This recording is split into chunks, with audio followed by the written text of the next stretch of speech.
welcome along. It is the evening of the 25th of February 2025, and this is the second attempt at this live stream. I have given up on using the open source software.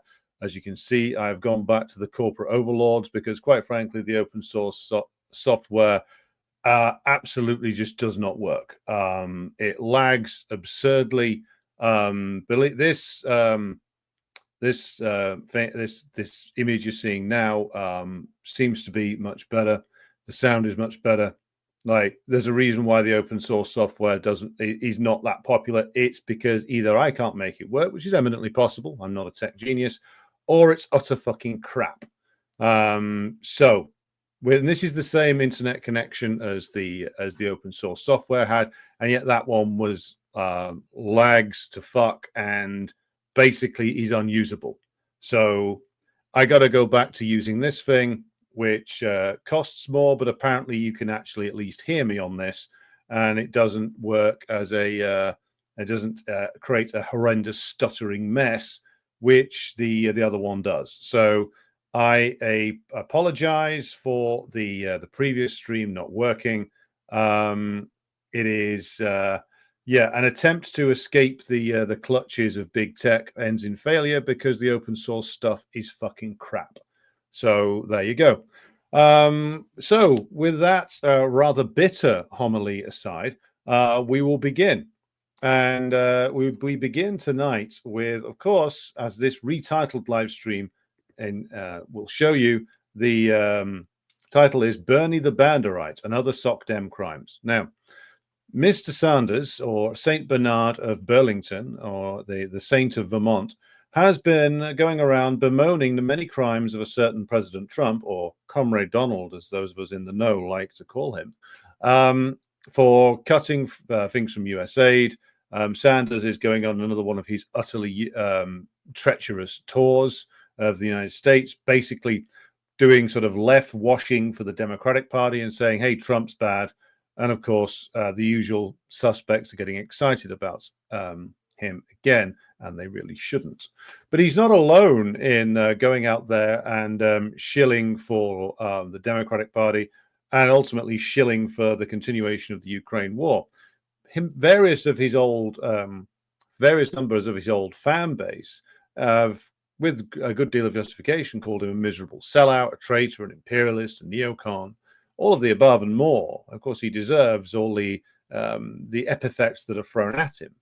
But here's the point, and here's perhaps what Sanders understands that some of his former supporters do not understand, which is American social democracy, as with British social democracy, as we will come to in just a moment, because there's plenty of British offenders that we will be talking about in just a moment. Social democracy in the imperialist world is funded by the hyper-exploitation of colonized peoples, or the peoples within the neo-colonies. That's how the social democratic concessions to the working class in the West after World War II, so we're talking France, West Germany, Italy, later on Spain, but particularly we're talking tonight about Britain and the United States. This was paid for by the hyper-exploitation of colonized peoples. And there's some very direct expressions of that. We can look at, like, the Dutch in Indonesia. It's the reason they fought a war to try and hang on to it, because the Dutch imperialism needed to hang on to Indonesia, and ultimately it failed. There's a reason why the French tried to hang on grimly to their colonial empire, which they're only finally being evicted from in total now, years after a formal decolonization. It's why the British tried to hang on to what's now known as Malaysia and Singapore, in terms of also their brutal war on the resistance forces in Kenya, because this was what was paying to essentially keep them in their place. And a certain Cecil Rhodes understood this as early as the late 19th century, before many other members of his class did, because he was a vicious bastard, but a clever bastard, and he understood that in order to stave off domestic revolt, then at least some of the working class needed to be cut in on the deal. and indeed cut in they ultimately were. Now, mostly this benefited the labor aristocracy, that is, the upper layers of the working class, the leadership of the working class movements in the imperialist countries. But in the period after World War II, when the ruling class was faced with a huge potential domestic revolt, a class war which might well have ended its rule once and for all, they needed to make a lot of concessions in order to make sure they stayed where they were. And so that's why in Britain we got the National Health Service. It's why they improved the education system. It's why they expanded the post-16 education system. It's why they expanded university education. It's why they built actual some elements of serious public housing projects in the immediate period after World War II. This is all had to be conceded by the British ruling class in order to stop a revolt, particularly of all those men coming back from World War II, determined that they weren't going to be stabbed in the back like their fathers were after World War I. And of course, we had the example of the successful socialist country, the Soviet Union, which many workers were finding out more and more about and liking what they heard. And so the ruling classes of France and Britain and elsewhere had to concede many things, which were partially paid for by, as I said earlier, hyper-exploitation of the colonized peoples, and also partially paid for via American loans, which were, of course, also paid for by the growing American imperialism and the profits reaped from that. So social democracy, in the sense that Bernie Sanders stands for it, and in the sense that all of the social democrats in the imperialist countries stand for it, is something that was always paid for by the profiteering of the imperialists. It was the working class getting a cut of the profits of imperialism. It was never socialism, though certain socialists were involved in it and bought into it for a while. Indeed, many communist parties in the imperial core nations bought into it, including the Communist Party of Great Britain, the Communist Party of France, the Communist Party of Italy, the Communist CPUSA. But it only reveals how the social democratic rot, and it is a rot, set in all of those parties as well, following a 2-decade period of concessions. So without further ado, let us go to a certain Bernard Sanders. The saint himself is talking, and I will explain in just a moment why it makes complete sense that he is defending the Ukraine war. Let us throw over now to the senator from Vermont. Hear one Republican come to the floor of the Senate and talk about freedom, unless that senator has the guts to call out Trump for the lies that he is telling about Putin and the war in Ukraine. Mr. President, it was Russia that started the war, not Ukraine. It is. Well, that's, of course, a lie.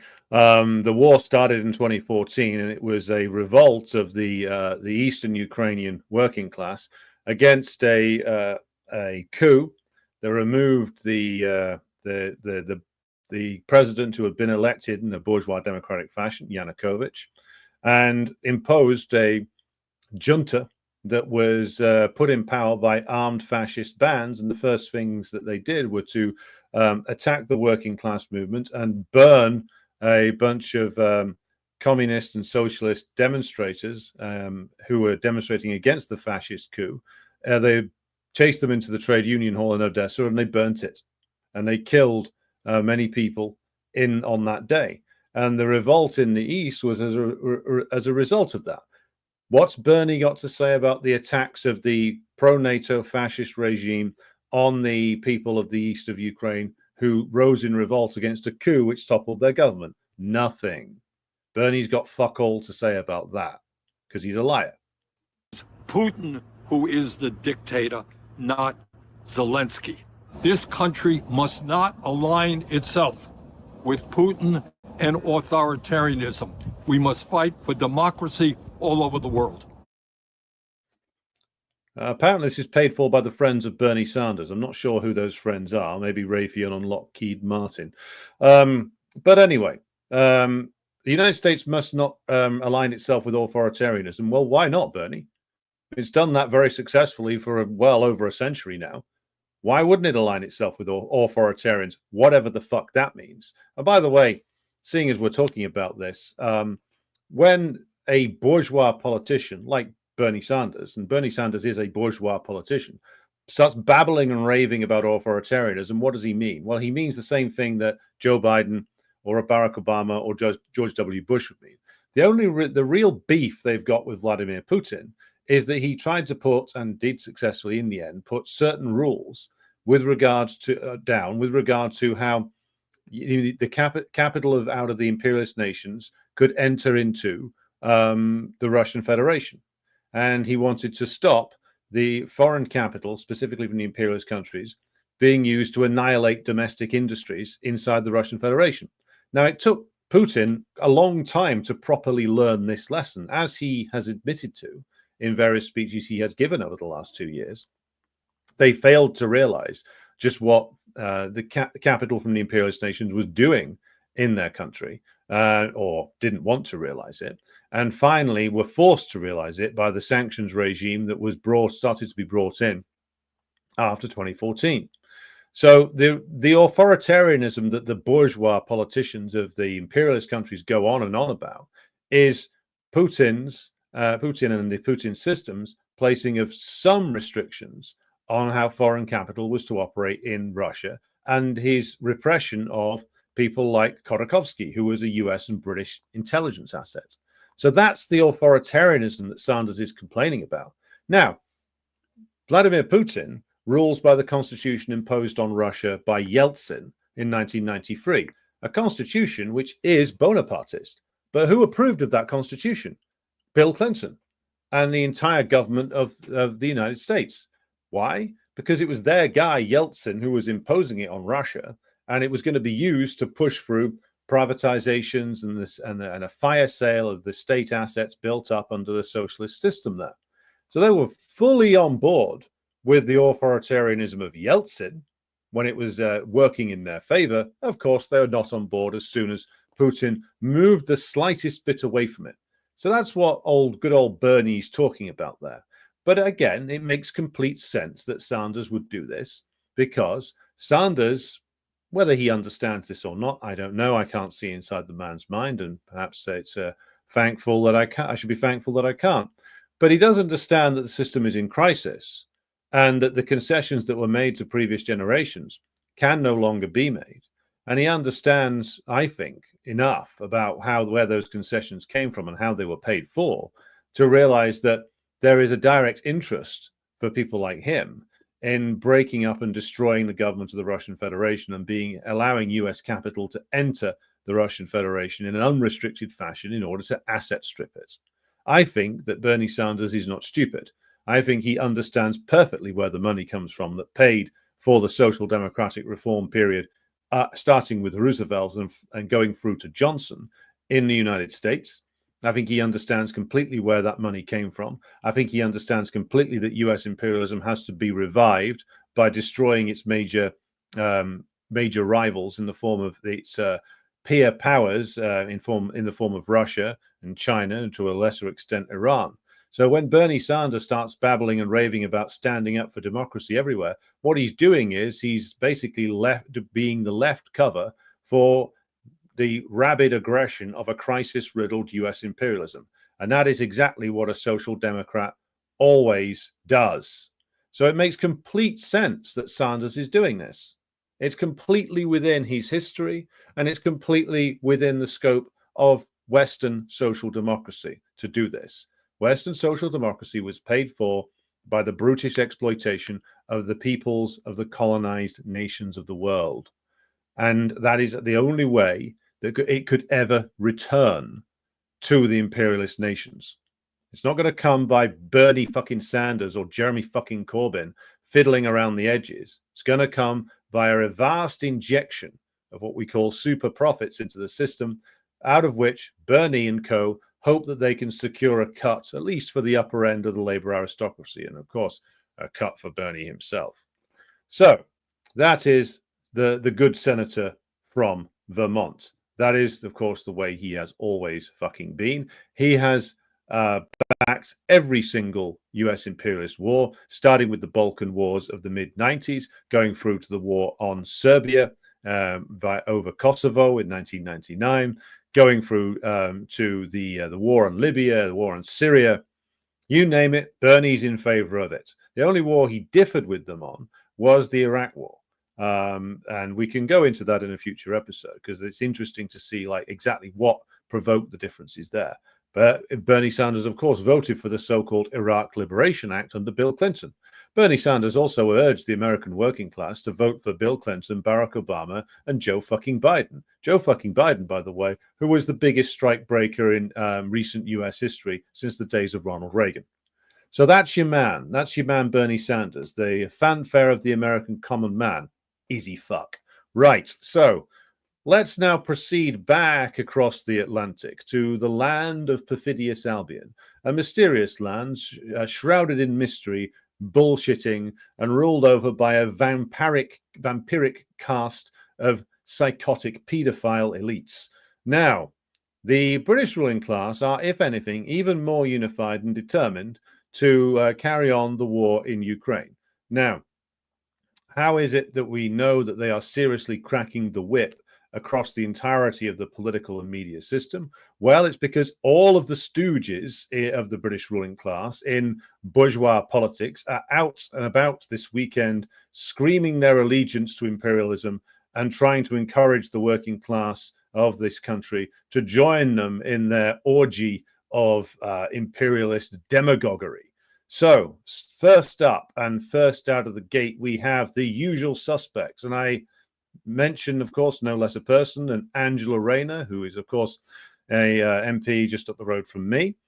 And they notice how they always use the same language. It's almost as if they get the same press release from the Foreign Office or MI6 and just repeat it in their fucking tweets.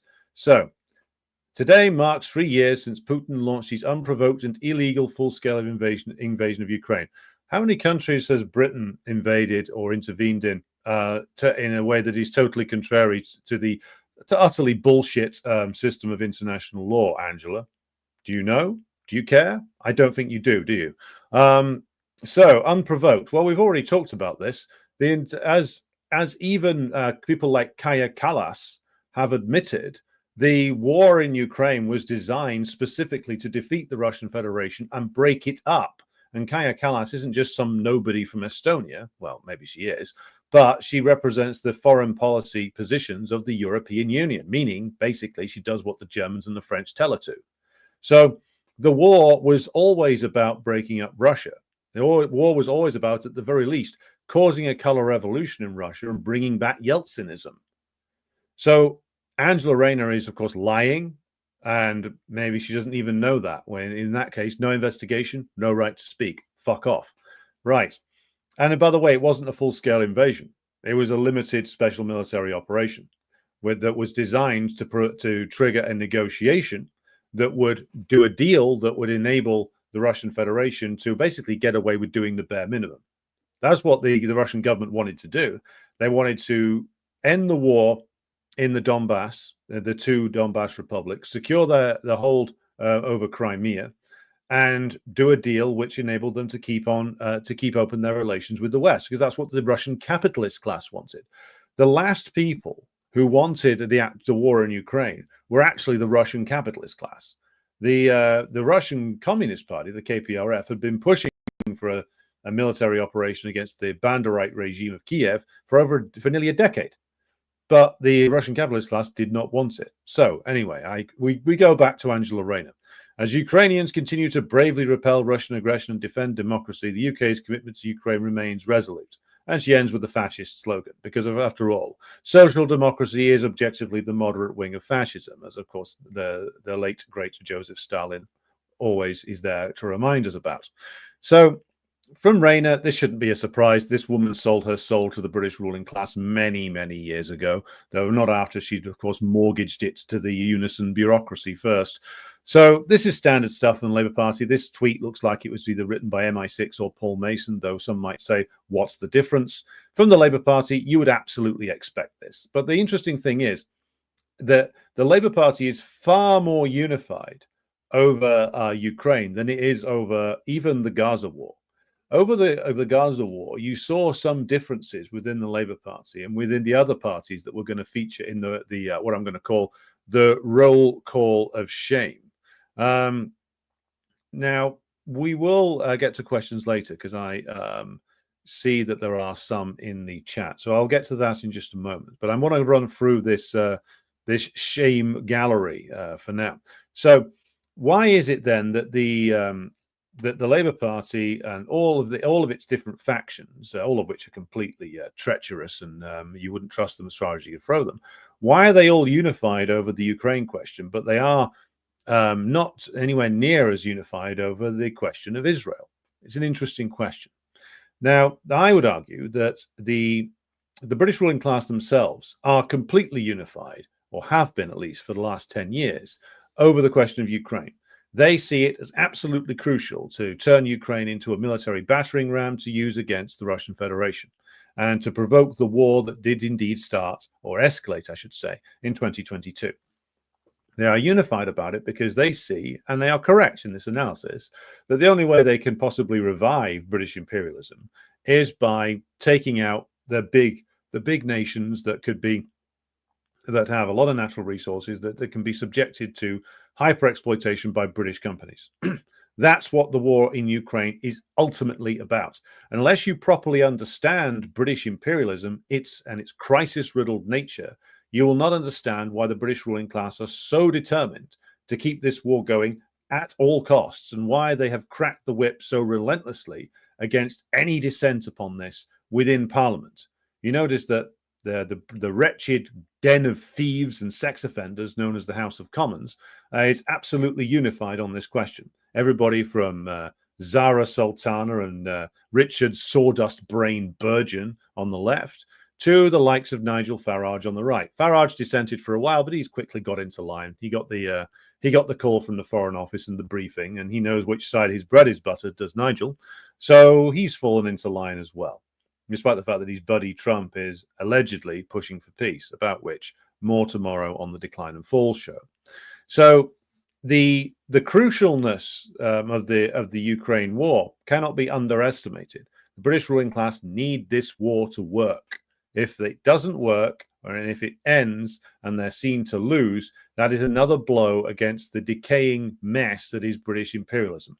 British imperialism, lest we forget, did not end when the flag when the old butcher's apron got hauled down from over India. It did not end in Suez in 1956. It did not even end with the handing over of Hong Kong to the People's Republic of China. British imperialism still exists. It will continue to exist as long as the British ruling class can continue to export large amounts of capital all the way around the world and stage their militarist interventions, often via proxy forces, to secure those investments, which is what they are doing in Ukraine. And the boneheaded politicians like Rayner, does she understand that? Maybe, maybe not. But she understands where the orders are coming from. So like her boss, Keir, she salutes quickly and says, "Yes, sir. How may I tweet in your service?" Now, it is, of course, not just the political hierarchy of the Labour Party who is going all in on this. We also have the TUC. And if you're not familiar with that, it is, of course, the Trade Union Congress, an organization so treacherous, so rotten, so corrupt, led by people who are willing to sell out the entire working class for an ermine robe and a bauble and an expense account. It is an organization that stinks of corruption, that stinks of cowardice, which reduces even good men and women that walk into it to venal, self-seeking rats, scuttling only for the red benches of the House of Lords and desperate to be in the company of such fine people as Andrew Lloyd Webber. This is an organization which is a nest of scum. It is a group of absurd villains, the likes of which the world has seldom seen before. This is an organization which is dedicated to crushing working class militancy, to disarming the working class ideologically and literally, and to making sure all class struggle gets sold out before it even gets started. These people are your enemies. Make no mistake about it. And here to confirm it is a certain bald twat. Look who's talking. The disgusting figure of a certain Paul Novak, who I did meet a couple of times back in the day. So here we go. Here's the General Secretary of the TU-C. Years since Vladimir Putin launched his illegal and indefensible attack on Ukraine. All the same language, notice? All the same language. A coincidence. Last year, I visited Kyiv to meet our sister unions, and I saw firsthand the impact of the war on the people of Ukraine and on union members and their families. The power stations and hospitals under bombardment, the constant threat of air raids. The TUC stands in solidarity with our sister unions in Ukraine and the people of Ukraine. They have the right to live in peace, and that has to start with an end to Putin's aggression. On the 3rd anniversary of Russia's unlawful invasion, we stand with Ukraine, and we stand with our brothers and sisters in Ukrainian unions. It's now 3 years. Right, so I hope you all managed to get through that without vomiting, throwing things at the screen, or creating a public disturbance. It was a struggle for me, trust me. Now, there's a lot to be said about this, but I'm going to keep this relatively short. Paul Novak, you don't stand with Ukraine, you stand on Ukrainians, because you stand with the British ruling class, as every single fucking TUC General Secretary has always done. And again, I will reiterate what I said at the beginning of the program. The TUC has been, for over 100 years, an organization of rotten treachery, which is designed not to organize the working class, but to police the working class and to bring the values of the British bourgeoisie and the propaganda of the British bourgeoisie into the working class, to sell out every single struggle, and to do so under the guise of desperately fighting for some improvements in the life of the working class. The TUC is absolutely responsible for the immiseration of the British working class. They are as responsible for it as the people who carried it out. They are as responsible for it as Margaret Thatcher, as John Major, as Tony Blair, as Gordon Brown, as David Cameron, as Theresa May, as Boris Johnson, as Rishi Sunak, as Liz Truss, and now as much as Keir Starmer is. And they'll be collaborating with Wesley fucking plastic-faced coke-brained Streeting before too fucking long. They are the people who have delivered the British working class into defeat after defeat after defeat. They sow division, confusion, perfidy, and treachery wherever they go. And when it comes to matters concerning the wars of British imperialism, the TUC has been on side for absolutely every single fucking one of them. So for this fucking pork-faced twerp to stand there and babble on about our sister unions in fucking Kiev or Kyiv, fuck off. Seriously, like, you mean the unions that Zelensky hasn't banned? You mean the unions that aren't fronted up by fascist collaborators? Do you mean those, Paul? What about the working class that revolted against the Kiev regime in 2014? Have you paid any attention to that? Do you care about the massacre at the House of Unions in Odessa in 2014? No? Don't want to talk about that? Do you just want to read the briefing that Paul Mason gave you? Of course you do. Miserable fucking treacherous scum. The British ruling class are trampling all over the working class of Ukraine. They have turned Ukraine into an outsourced army that they are hurling against the Russians in the vain hope now that somehow they will come up with a victory. That the vampiric British ruling class will be able to suck the blood not only out of Ukraine, which it already is, but out of the entire Russian Federation, which it desperately wants to and needs to revive itself. They are only an appetite, to quote the recent Nosferatu film. And I should say, in passing, that the British ruling class have been looting and asset stripping Ukraine with the able assistance of the oligarchy in Kiev for over 10 years now. So where's Paul Novak to talk about that? Where is Paul going to talk about the ripping off of Ukrainian agricultural land? Is Paul going to talk about how the Ukrainian industry got asset stripped and destroyed? Is he going to talk about the hundreds of thousands of men who've been press ganged into the Ukrainian army to march off and to fucking die or get maimed horribly for what? For the profits of what? The city of London? For the profits of Wall Street?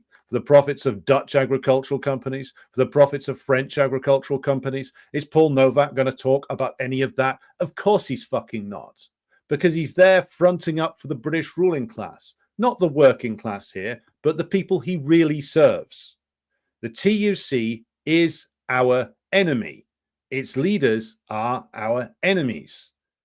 And the leadership of the Labour Party are our enemies, and they always have been. Don't give me any of this 1945 shit. They gave what they needed to give in order that British imperialism could survive. In the long term, the concessions made in 1945 will end up setting us back by over a century. That's the unfortunate reality. The concessions given to our grandfather's generation ended up setting our generation back by many, many decades. This isn't a matter of apportioning blame. It just is what it is. It reinforced faith in the British parliamentary system. It reinforced faith in British capitalism. It got millions of working class people to buy into British imperialism all over again. The concessions made at the end of World War II will end up cursing us for many generations to come, because what it did was it renewed faith in parliamentarism, and it strengthened reformism, which is the left cover for the British ruling class. And until we go beyond that, we will make absolutely no fucking progress. Swearing a lot tonight because I've had to go through all this shit today, and I don't see why any of you should be spared the annoyance that I feel. Right, now let's proceed onwards with this rogues gallery of shitheads into everybody's favorite collection of hippies and Malthusians and pedophiles. It's the Green Party. I should just say this is the Green Party of England and Wales. The Green Party of Scotland is a slightly separate and perhaps even worse endeavour, about whom more shall be said in the next week or so. Yes, Mr. Patrick Harvey, I'm talking to you. If you don't know who he is, Google him. Very dodgy character. But anyway, the Green Party of England and Wales and the Green Party of Scotland all spring from the same foul, reactionary, Malthusian bog. And of course, here they are saying real hope, real change, stand with Ukraine. Because when I think of hope and change, I think of exactly the same thing that Boris Johnson stood for. Again, the Green Party got its start and grew to popularity throughout the 1990s as a, and you'll see this with the next two candidates for moronic shithead of the week. You'll notice that the Green Party and the two coming next, Plaid Cymru and the SNP, grew to popularity throughout the 80s and 90s as the Labour Party moved ever more to being an openly, nakedly, rabidly reactionary anti-working class party, which, by the way, they always were. They used to cover it up better. As the Labour Party openly abandoned the social democracy it at least claimed to stand for in the post-World War II era, the Greens, Plaid Cymru and the SNP moved into that territory and did so quite successfully. Now, the Greens, of course, were always a deeply dubious bunch with some very funny origins, but they did successfully move into the left of Labour space in England and Wales, and to a certain extent in Scotland as well. And so here they are, as the Social Democratic Party. Again, they've kept it rather simple. The Green Party stands in solidarity with Ukraine. How does that fit into the environmentalist message, lads? Or sorry, I should say, should I address you as they, them? They, them? Zer? Who knows? In fact, who the fuck cares? The Green Party, of course, when they've been in power in this country, so they've been in power in Brighton Council, they've been in the coalition of nightmares up in Scotland. I believe they've got some representation in Bristol as well. It's all the typical areas filled with like rich hippies who should really be taken off to a gulag somewhere in the Outer Hebrides and forced to crack rocks for the next 50 years until they learn the meaning of their sins. But of course, they, as a social democratic party, which is what they have described themselves as, it makes total sense for them also to go all in on the Ukraine war. Because again, I will repeat the point.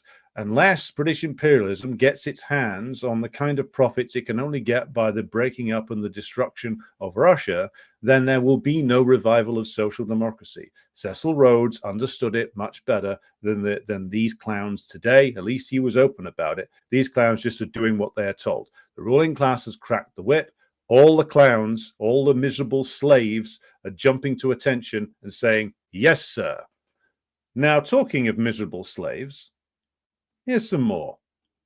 Plaid Cymru. Now, you might not be familiar with these characters if you're not in Britain, but these are the Welsh nationalists. Now, these people, along with the next suspect, are apparently a party that actually wants to leave Britain. Now, in the past, Plaid Cymru sold themselves as a sort of left social democratic, even perhaps some of them wanted to describe themselves as anti-imperialist. Certainly in the time of the Iraq War, I believe it was a guy called Adam Price was one of their leaders back then. He actually tried to launch, using an arcane British parliamentary procedure, an impeachment of Tony Blair. Yet in the years following that, they appear to have got fully in line behind British imperialism. And to this certain extent that they are now, of course, also apparently having their tweets written for them by Paul Mason. After all, Paul did put his pronouns in Welsh on a Twitter bio once when he was trying to get access to a Welsh parliamentary seat. So here we go with Plaid Cymru. Today, on the 3rd anniversary of Russia's inhumane and illegal invasion of Ukraine, do these people know the country that they spring from? I know they say they want to leave it, but why are they so enthusiastic about backing British imperialism's outsourced war machine? Anyway, I continue. Plaid Cymru reiterates our unwavering support for Ukraine's sovereignty, security, and sovereignty. Now, let's just pause there on those last few words. Ukraine's security and sovereignty. Now, I'm going to be charitable and say that the leaders of Plaid Cymru are merely a collection of absolute morons who have to whistle before they take a shit to check which hole it's going to come out of. That's me being charitable. Now I'll continue. Now this miserable collection of shitheads are going to tell us that they're supporting Ukraine's security and sovereignty. Well, I'm going to go ahead and assume their stupidity. And if you're watching, you might learn something, but I doubt you will. I doubt you lack the capacity to rub two fucking brain cells together or two bollocks together, you utter bunch of fucking morons. Now, the leaders of Plaid Cymru might wish to know that Ukraine has no security and it has no sovereignty. It hasn't had either of those things since 1991. Its leaders immediately sold it, or at least they started to look for the highest bidder to sell it to as soon as the country left the Soviet Union. They asset stripped it. They have domestic oligarchy, robbed everybody blind. They continued to rob people until, of course, the two coups, first in 2004 and then in 2014. And by the way, this isn't a defense of Yanukovych. Yanukovych was a useless fucking crook. He was just a useless fucking crook who served the oligarchs that were on the losing side of things. But he was, of course, elected by the majority of the Ukrainian population. And, of course, the leaders of the West, including the absolute miserable collection of brainless pond life that lead the TUC, the Labour Party, and Plaid Cymru, would all declare in their chorus, singing from the hymn sheet given to them by British imperialism, that they support democratic processes. Well, not when it gets in the way of the priorities of the British ruling class, apparently. So even under the terms that Plaid Cymru sets itself out to be, it is a fraud. These people proclaim that they want to leave Britain. They want to leave the suffocating control of the London government, but they jump to attention and say, yes, sir, when the British ruling class cracks the whip. If you're voting for these people, my only question to you is why? Why? What kind of a nation are these people going to build? What kind of Wales are they going to run? When they are ordered to do so, it's, yes, sir, we back the war, sir. And they do this when British imperialism really says this is a priority, lads. And they're doing this because they are ultimately, Plaid Cymru, like the Greens, is a social democratic project. And even though they say they want out of Britain, and certainly there is a lot of misery being piled upon the Welsh working class, they apparently, again, have no problem with the crimes of British imperialism. Or they see that as part of the bargain that they have to strike. Well, if the bargain that you're striking includes maybe up to 1 million dead Ukrainians and 100,000 Russians, so the vampires in London and Washington and Paris and Berlin can suck the lifeblood out of two nations rather than just one, then whatever price that you see as worth paying, that reveals you only as being a foul monstrosity on the same level as all the other monstrosities that have led the Labour Party over the last 100 years. You are no better than Ramsay MacDonald. And that is the finest insult that I can think of for such miserable cretins as the leaders of the Greens, the leaders of Plaid Cymru, and our next suspect in this roll call of shameful ignominy. Why, it's Mr. John Swinney. Now, if you're not familiar with who he is, don't worry. I doubt he'll be around for too long. Now, John Swinney is, of course, the First Minister of Scotland, a man so boring that when he has sex, even his right hand pretends that he's someone else. Now, John Swinney is another man who apparently leads a party that allegedly wants to leave Britain. Now, I don't think they really do. In reality, of course, he has made a certain devil's bargain with the British ruling class, which we will return to in just a moment. So here's Mr. Swinney. Mr. Swinney says, today we remember the sacrifices made by the people of Ukraine to resist the illegal invasion by Russia. We stand in solidarity to protect the independence and territorial integrity of Ukraine. We welcome and hold dear the Ukrainian people who have come to Scotland. Now, let's unpack this, what I can only describe as a phalanx of bullshit. Now, the protection of the independence and territorial integrity of Ukraine. Well, who killed the independence of Ukraine, Mr. Swinney? Now, as the leader of a country that wants to, leader of a national movement, apparently, who wants to leave Britain, shouldn't you be on the side of small nations? I mean, genuinely on the side of small nations? Now, Ukraine, of course, is by geographical area a lot bigger than Britain itself. But if Mr. Swinney had bothered to do, say, half an hour's research on the internet, he would have discovered the truth, as I ranted about just a moment ago, that the independence and territorial integrity of Ukraine were compromised from the very beginning. And they were compromised by the people who ran Ukraine. Now, if you claim to stand for the rights of small nations, for the territorial integrity, for international law, then the primary offenders in Ukraine are the Ukrainian oligarchy. Again, the Russian capitalist class were the least keen on this war. But again, why is John Swinney in favor of this? John Swinney's in favor of it because he's been ordered to be in favor of it. That's why. It's nothing to do with his sympathy for Ukrainians. It's everything to do with the fact that he has felt the crack of the whip coming from London and has dutifully bowed his head, just as the Welsh nationalists have done, just as the Green Party has done, and of course the one that sets the tone for all of them, the Labour Party and the TUC, because these are all social democratic parties when it comes down to it. The SNP made a lot of running under the leadership of Alex Salmond as a party that was to the left of the Labour Party on issues which the Labour Party was abandoning in the 1990s and 2000s, gained a mass following partly by doing just that. Now, the key weakness of many social democrats that come out of Britain is, of course, the fact that they can't reckon with where the money comes from. This is true of the Labour Party, it's true of the Greens, it's true of Plaid, it's true of the SNP. Where does the money come from to actually fund the social democratic experiments that these people are all so fond of? In the case of the post-war welfare capitalist model, again, to reiterate the point, this all came from the British ruling classes looting and pillaging of colonized peoples.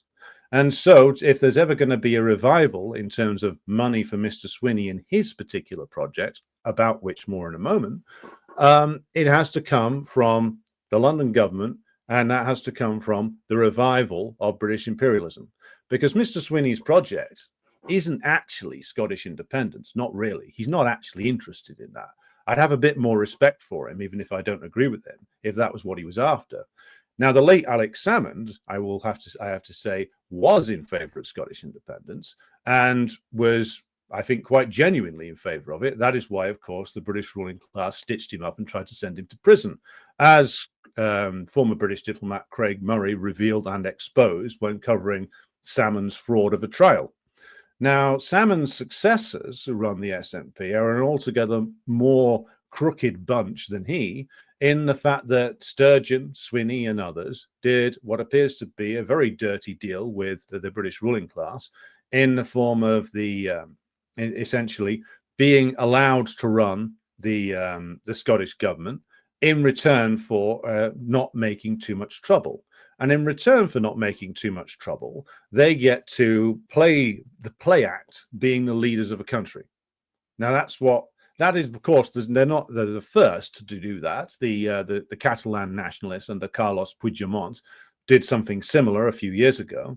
But you see, of course, if you want to play that role, then you need to honor your part of the devil's bargain. And John Swinney and the others have made a devil's bargain, which is that they get to look as if they're in charge, but they don't get to disrupt the fundamental priorities of the British ruling class. So when the orders come down, doesn't matter what variety of social democrat you are, you obey the master in London. You obey the British ruling class. And that is what Mr. Swinney is doing. Now, despite this full court press of assholes from everybody from the Labour Party to the Greens, to Plaid Cymru, to the SNP, all declaring that they want to see large numbers of Ukrainian workers being shoveled into the meat grinder on behalf of the British ruling class, this hasn't been too popular online. If you look at the responses that the likes of the TUC, Angela Rayner, Keir Starmer, Paul Mason have got, then you will see that most of the responses are, what the fuck are you talking about? Why are you doing this? Because most workers in this country don't want anything to do with this. Because unfortunately, and this is where the political education question is somewhat lagging. And again, I don't blame any working class person in this country for not knowing these things. I didn't know these things until relatively recently. The fact is that the people do want to see a return to some kind of social democratic reforms in this country, and which is why they think that the likes of Swinney, the likes of Plaid, the likes of the Greens, even the likes of the Labour Party, though very few people actually believe that they'll do anything, or the likes of Novak at the TUC, should get on with advocating for that. But that is, of course, to hammer this point home, that is not where the money for the programs that all the different varieties of social democrat in this country are actually interested in comes from. All these people are interested in is essentially for all of them, they're interested in a few reforms that will only be paid for if British imperialism revives. Because none of them are seriously interested in challenging British imperialism. If you challenge British imperialism, if you're lucky, you end up like Corbyn, serving out a pension on the back benches and, I don't know, flogging jam at TUC conventions. If you're unlucky, well, you end up dead. And none of them have a real interest in this, because none of these people are revolutionaries under any stretch of the imagination. None of these people are actually interested in challenging the power of the British ruling class, not the TUC, not the Welsh nationalists, not the SNP, no, certainly not the Greens, and certainly not the fucking Labour Party. And herein we come back to, of course, St. Bernard of Burlington. St. Bernard of Burlington, of course, understands his role. He understands his role as a left washer for US imperialism, and he understands that they're never going to get what they're after. They're never going to get the kind of reforms that he's based his career promising the working class that he's fighting for, even though, of course, he's fucking not.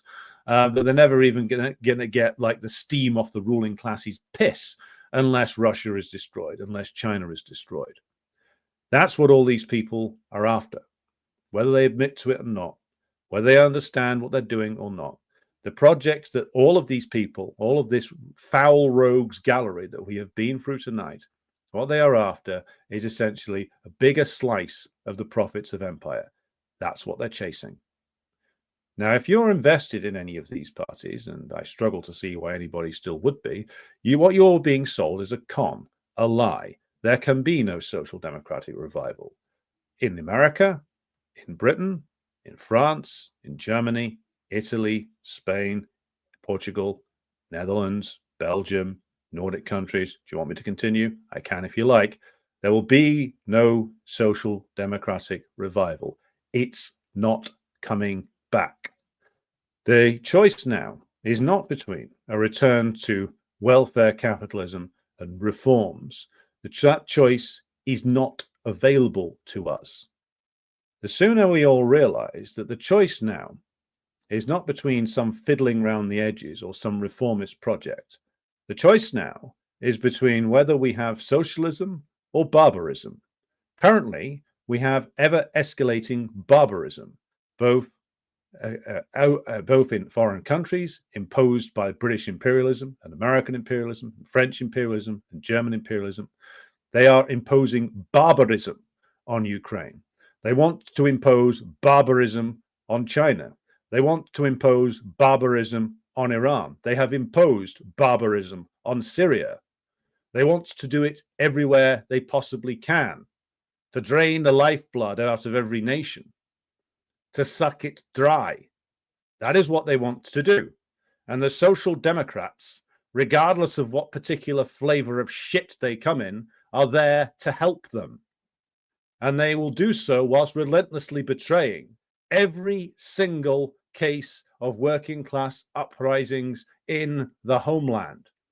The Social Democrat has always been our mortal enemy and will continue to be so.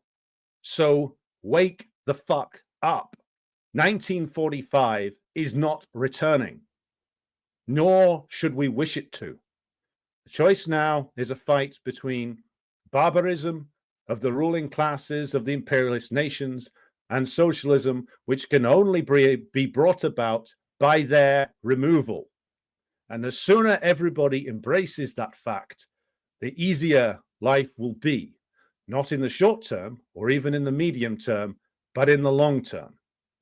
Because ultimately, by continuing to wed yourself to social democracy, you are only shackling yourself to a corpse, which will drag us all down into the deep with it, whilst the corpse continues to mumble excuses, necromanced into its decaying mouth by the British ruling class, who would rather that this island of ours sink under the waves of the Atlantic Ocean than surrender one iota of their power. And there we conclude our talk for this evening. We will now turn to questions. Right, okay, so I hope you all enjoyed that. That got a little more animated than I intended, perhaps, but I think perhaps a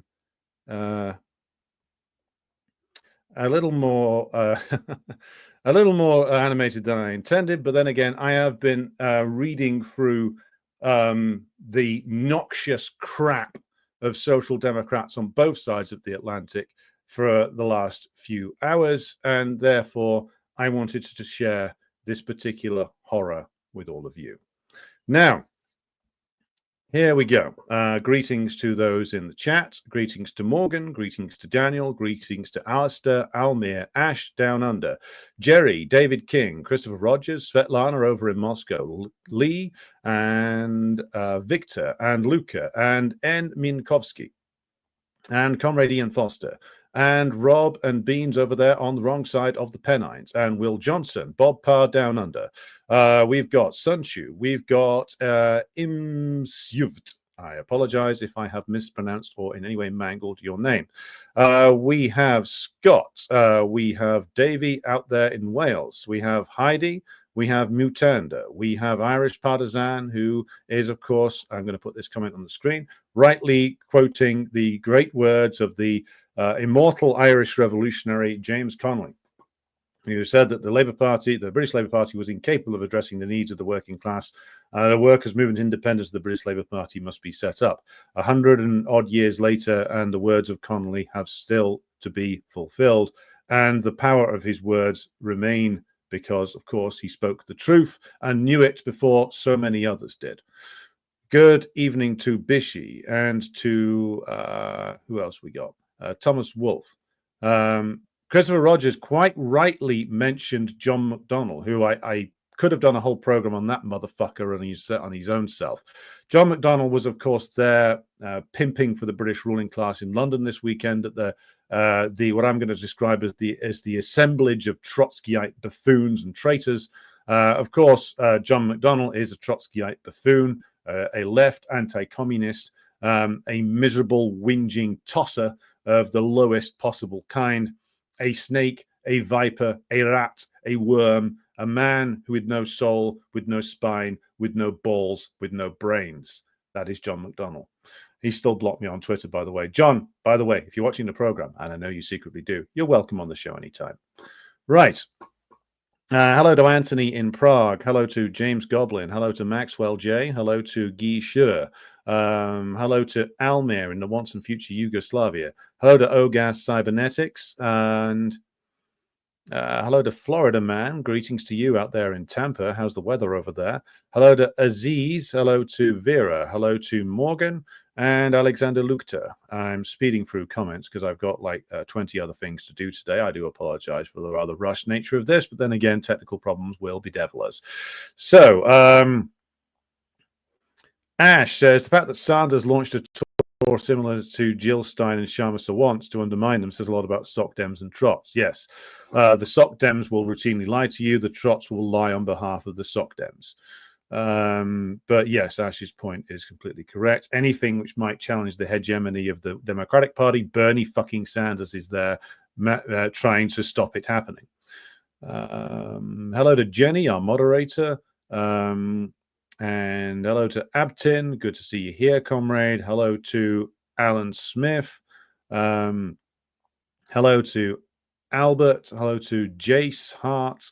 Hello to Stuart Edwards. Hello to Potted Rodent. And hello to David Greenwood. Ash says Richard Sackwell's book is great to understand the current Russian system as being a continuation of the Yeltsin era. And Ash is completely correct. Yes, Bob, you're right about sharing short videos. What I'll do is I will break down the denunciations in piece by piece, so you can get Sanders, the Labour Party, the TUC, the fakers of Plaid Cymru and the SNP, and the even bigger fakers of the Green Party. Judith, good evening to you. Robeson, hello to you out there in Indonesia. Ash says Bernie told people to vote for Hillary Clinton, and Ash is completely correct. Burke asks, what does Alex make of the triumph of Die Linke in the German elections? It would seem that they got all of the left Zionist vote in Germany, which apparently is sizable. But I'll be going into the German elections on another night this week. Right. So I'm just scrolling through some comments here. Daniel says could have worse MPs up the road from you, Alex. Jacob Rees-Mogg used to be up the road from me. I think him and Angela Rayner probably get on quite well. They are, of course, all in the same club. Ash says once you understand that Starmer refused to prosecute Jimmy Savile and blocked the inquiry on the grooming gangs and the fact that British elite are pedos, the grooming gang scandal makes complete sense. Indeed. Ash also asks, can you go into claims that Zelensky is a dictator?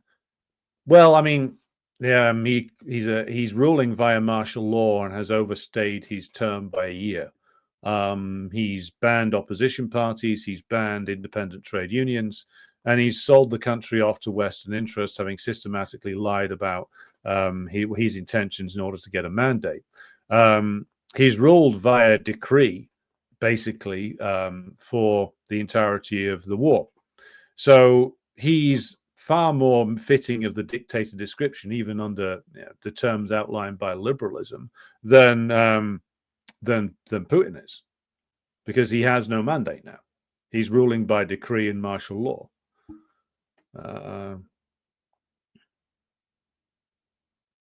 Liberal claims he can't have elections now, and it's in their constitution.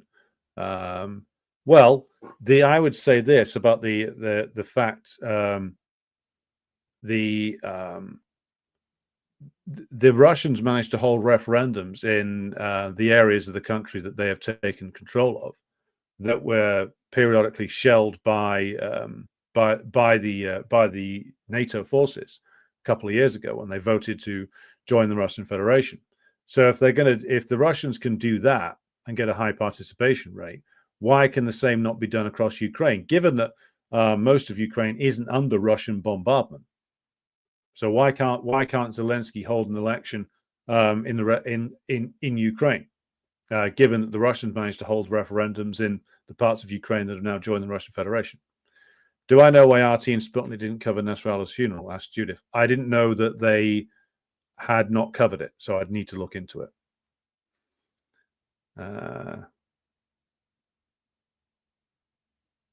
Still yet to see the butcher's apron permanently removed from the last Malvinas. Well, certainly the Millet the clown isn't going to go near that.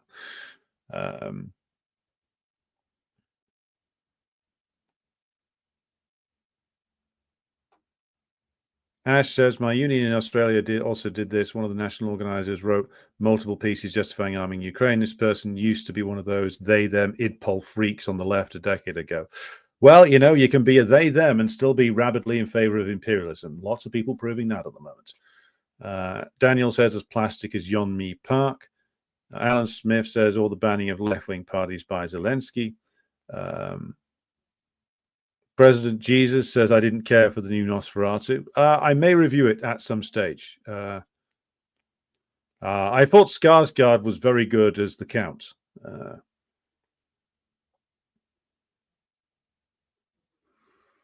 One of the worst commentators in Britain, says Almir, is that guy on LBC.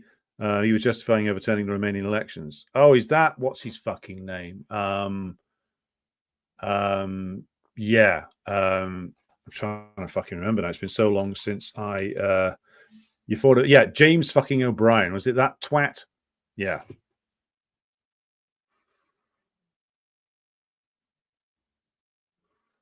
Apparently, Morgan appreciated the description of the Green Party. Yes. Well, you'll notice that the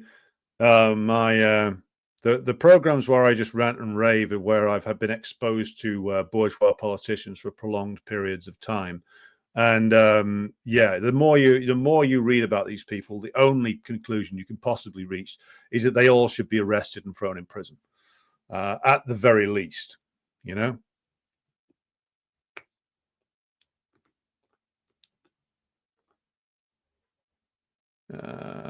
Right, just scrolling through some more comments here. Almir says, even if the British ruling class got their dirty hands on Russian resources, I don't think they would share the loot in a social democratic way with the working class. Too degenerate, too greedy. And Almir is correct. They may give a little bit to the Labour aristocracy. That is about all that they would do.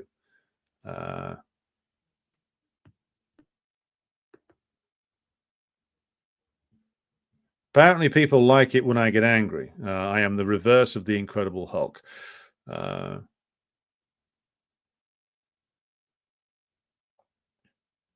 Let's keep going through here. There's a man in the chat claiming that he's going to take the throne of Britain. Well, Jeremiah, feel free to have a crack.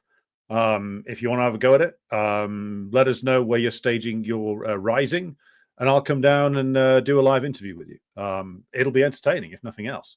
There's not been a dynastic war for the throne for many, many years. If you claim to be the lost descendant of King Arthur, then this could be fun. Set yourself up, raise the flag, see if anybody rallies to it.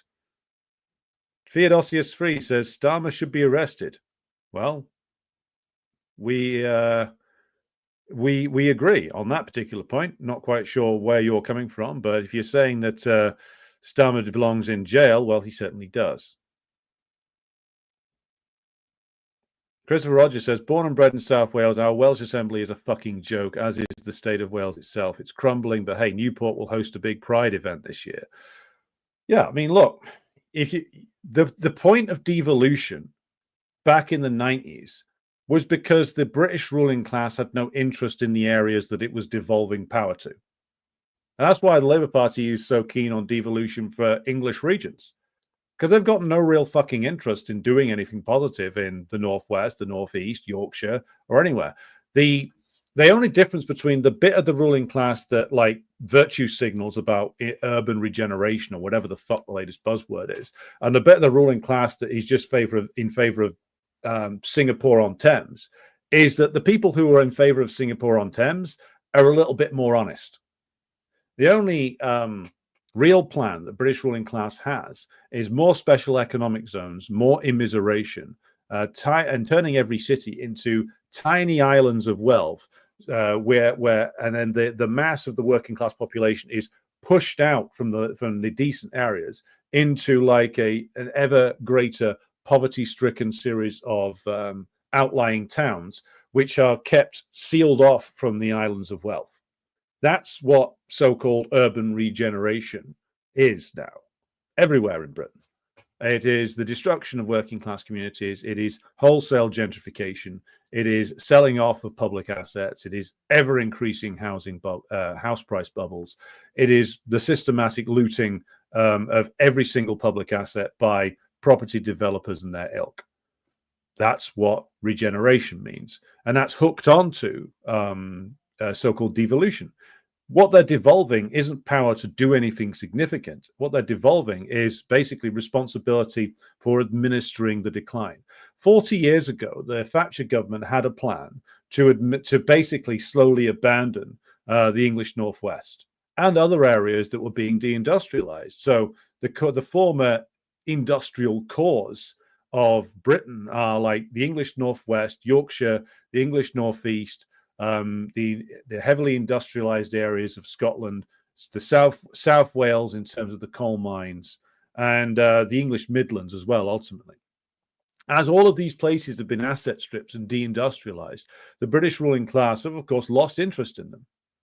Can't make profit there anymore. Why would they be interested? The only thing you can do there is try to asset strip it and create some fake asset price bubbles to try and cash in on while you still can. So the devolution is about basically discharging responsibility to some local elites who will administer the decline. Now, in Wales, Plaid Cymru is happy to take that job. In Scotland, John Swinney and Nicola Sturgeon were happy to take that job. In the English Northwest, Andy Burnham's happy to take that job, and so on and so forth. So what they are being given the task of doing is administering decay. That's what devolution is. How could it ever be anything else? Because you're in a decaying imperialist system which only knows how to export capital and asset strip its own country and wants to just be Singapore-on-Thames, with the only thing left for everybody else in the country is going to be like low-paid work in special economic zones. This is their plan. It is a horror. And unless you understand that, then you are going to be essentially, running again shackled to a corpse. This isn't a country, this isn't a ruling class which is going to give you any kind of social democratic revival ever. The only way we are going to get anything is if the power of the British ruling class is broken, is if the current iteration, the bourgeois state that was set up, well, all the way back at the beginning of the 17th century, where it has its origins, is destroyed and overthrown, the ruling class is overthrown, then we institute socialism in this country via the rule of the working class. No fiddling around the edges is going to do it. So stop huffing the fumes out of the social democratic paint can. And I say this, as I say everything else, I say this as someone who has made all these mistakes. So if anyone's going to come here and accuse me of ranting and raving and being self-righteous, I'm speaking from the point of view of somebody who has made all of these errors. And I hope I have learned something from them. I hope perhaps many of you watching this will learn something as well. Right. Okay.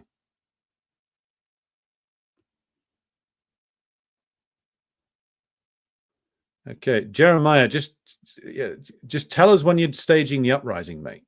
If you are the legitimate descendant of King Arthur, stick the details in the chat, and we'll sort out a live stream. Greetings to Withnail World in Luton.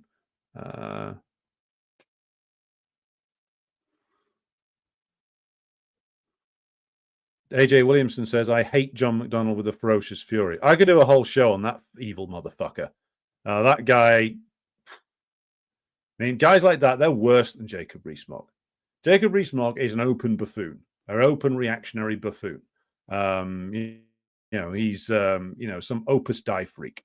There's no mistaking what that guy is. John McDonnell fools people. It's his job to lie to people. It's his job to pretend that the Labour Party could ever be anything other than what it is and what it has always been. And so I absolutely fucking hate that guy with a passion that is unlimited. Just as I despise Corbyn with a passion that is unlimited. I don't buy the homeless old man. He's certainly not homeless, and his son's a landlord, so he's got options. The harmless old man act, don't buy it for a moment. That guy knows what he's done. He led people up the garden path. He fucking betrayed them. I, as one who never had particularly any faith in him, wasn't surprised, but I saw the way he gave people false hope, led them up the garden path, and completely sold them out and broke a lot of people's spirits. And he gets to walk away on a nice big pension. Get fucked, Jeremy. You and your landlord's son. Right. Okay. I am going to have to leave it here for tonight. Will the true heir of King Arthur step forward?